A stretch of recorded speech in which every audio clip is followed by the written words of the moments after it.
Bible పఠనం. ఈ పత్రికలో ఆదరణ, పరిచర్య అనే మాటలు అధికముగా ఉపయోగించబడ్డాయి. కొరింథీయులకు రాసిన 2వ పత్రిక యొక్క గ్రంథకర్త పౌలు. కాలము క్రీస్తు శకము 56.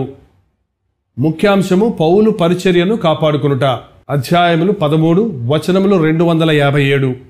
ముఖ్య వచనములు 4వ అధ్యాయం 5-6 వచనాలు, 5వ అధ్యాయము 17-19 వచనాలు.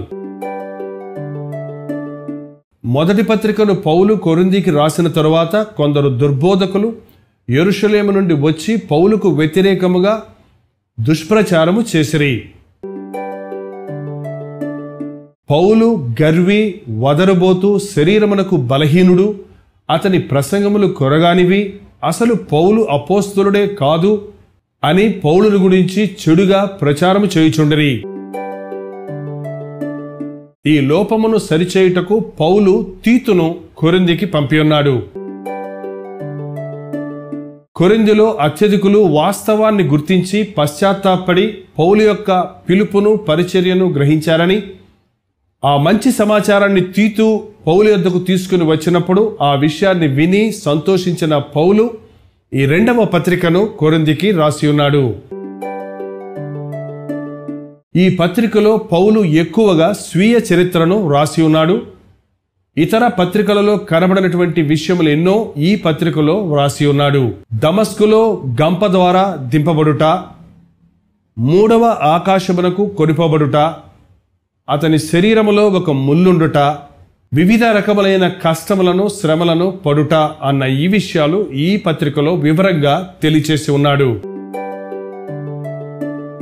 అనేకులు భక్తుల శరీరములో ముల్లెందుకు అని ప్రశ్నించెదరు గాని, అయితే ప్రభువు వాటిని భక్తులకు ఆశీర్వాదకరముగా ఉండటానికే, ముల్లుగల భక్తులు మరింతగా దేవుని మీద ఆధారపడి అద్భుత కార్యములు చేయటానికే దేవుడు అనుమతించి వారికి కృపను అనుగ్రహించాడు అన్న విషయాన్ని ఈ పత్రికలో చూస్తున్నాం.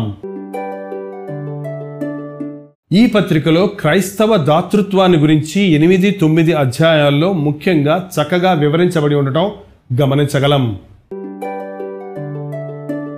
కొరింథీయులకు రాసిన 2వ పత్రికను ఇలా విభజించవచ్చు.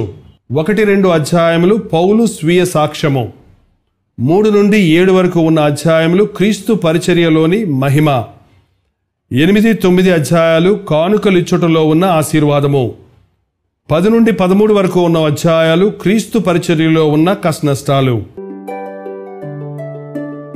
దేవుని ప్రజలు అక్కరలో ఉన్నవారికి వారికి ఉన్నదానిలో కొంత ఇవ్వటం అత్యధికమైన ఆశీర్వాదాన్ని పొందుటకు ఆస్కారమవుతుంది.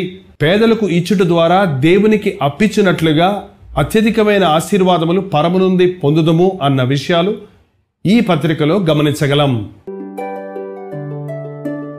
పౌలు తనకు కలిగిన శ్రేష్టమైన అనుభవాన్ని గురించి 14 సంవత్సరాలు దాచిపెట్టడం అతని దీనత్వాన్ని, అతని యొక్క సెల్ఫ్ కంట్రోల్ను చూపిస్తూ ఉంది. పౌలు ఎంత దీనుడిగా, తగ్గించుకున్నవాడిగా, దేవుడు తనను పిలిచిన పిలుపుకు తగినట్టుగా జీవించటానికి తీర్మానించుకొని వెనుకున్న వాటిని మరచి ముందున్న వాటి కొరకు వేగిరు పడివాడిగా, సిలువ వేయబడిన అనుభవాన్ని కలిగి తన అతిశయాలను, లాభాలను నష్టంగా ఎంచుకుంటూ సిలువను మోయుటయే గొప్ప భాగ్యముగా, సువార్తను ప్రకటించుటయే గొప్ప శ్లాఘ్యతగా ఎంచి ముందున్న పందెములో ఓపికతో పరిగెత్తిన గొప్ప దైవజనుడు. ఈ అంచె దినాలలో పౌలు వలె మనమును నేను క్రీస్తును పోలి జీవించినట్లు మీరు నన్ను పోలి జీవించుడి అని చెప్పగలిగినట్లుగా ఆయన వాక్యానుసారముగా జీవిస్తూ మనమేమై ఉన్నామో అది కేవలము ఆయన కృప వలననే అయ్యున్నామని గుర్తించి భయముతో, వణుకుతో మన రక్షణను కొనసాగించుకొనవలసి ఉన్నది. పౌలు తన స్వీయ చరిత్రను అధికముగా తెలియచేసిన ఈ అధ్యాయాన్ని గమనిస్తే ఎంత శ్రేష్టమైన భక్తుడో, ఎంత దీనుడో, పరిశుద్ధుడో, ప్రభు యొక్క చిత్తము చేయుట కొరకు ఆసక్తి కలిగిన వాడో మనం గుర్తించగలుగుతున్నాం. మనమును ఈ అంచె దినములలో దేవునికి ఇష్టలుగా జీవిస్తూ ఆయన ఇచ్చు మెప్పు కొరకు ఎదురుచూచువారిగా జీవిద్దాం.